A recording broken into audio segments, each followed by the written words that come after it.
कच्चे तेल की बात करते हैं सोमेश। यहाँ पे कच्चे तेल में भी हमें नरमी आती हुई नज़र आई है।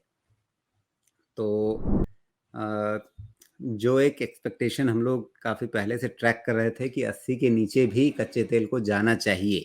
आपने तो 60-70 के रेंज में भी 68 के आसपास, 65 के आसपास इस तरह के स्तरों की बात की है।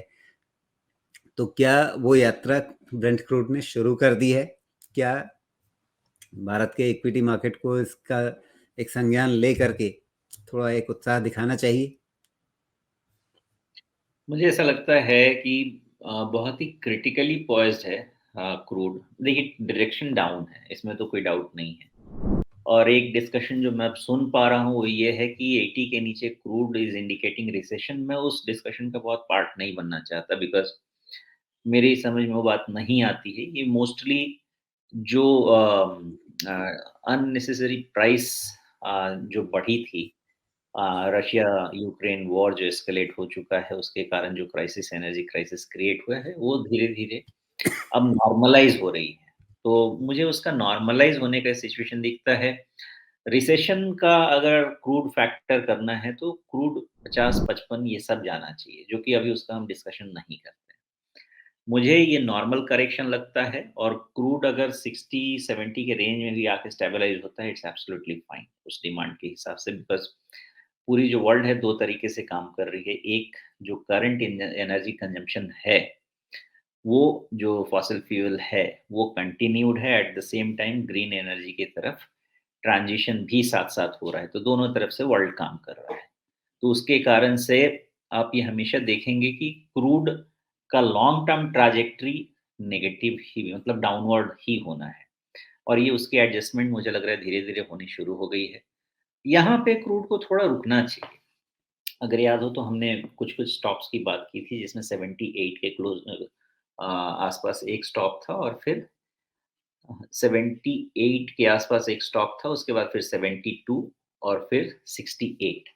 ये धीरे-धीरे सब स्टॉप्स की बात जहाँ-जहाँ पे फॉर्मेशन मुझे दिखे, राइज़ एंड फॉल उनको मिला के वो क्लस्टर रीड करने की कोशिश की गई है।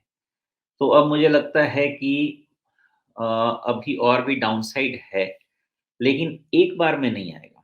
वो धीरे-धीरे करके आएगा। यहाँ से फिर से हो सकता है प्राइस जंप हो, बिकॉज़ ओपेक भी इंटरेस्टेड नहीं होगा कि इतना एक बारी शार्प फॉल हो जाए क्रूड में, बिकॉज़ फिर उनकी अर्निंग्स इम्पैक्ट होंगी। तो मुझे लगता है कुछ ना कुछ उधर से भी अनाउंसमेंट होते रहेंगे। हालाँकि अभी तक प्रोडक्शन कट करने का तो कोई अनाउंसमेंट नहीं किया गया है to maintain the price, because मुझे जहाँ तक समझ में आ रहा है, China reopening could be the reason. मुझे बिल्कुल समझ क्लियर तो नहीं पता, लेकिन इतना मुझे समझ में आ रहा है। अदरवाइज़ इतने फॉल होने के बाद अब तक अनाउंसमेंट ओपेक प्लस से आ जाना चाहिए था क्रूड प्रोडक्शन कट करने का।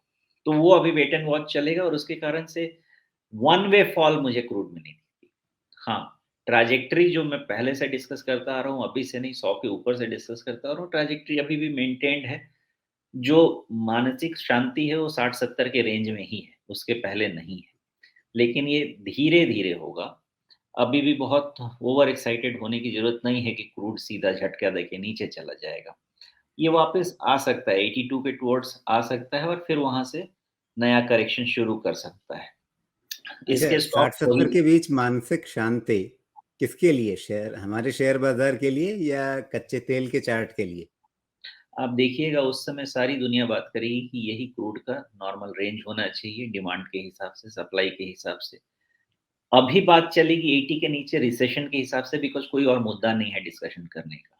लेकिन 80 के नीचे अगर क्रूड अगर सस्ता और रिसेशन का होता था, तो मुझे ये बताएँ कि इतना क्या डिमांड में हो गया है कि क्रूड का प्राइस $80 पे जाके स्टेबलाइज़ होना चाहिए, गिवन जो economic situation, 100 trillion trillion dollar का जो ग्लोबल इकोनॉमी है, उसमें कितना चेंज हो गया है।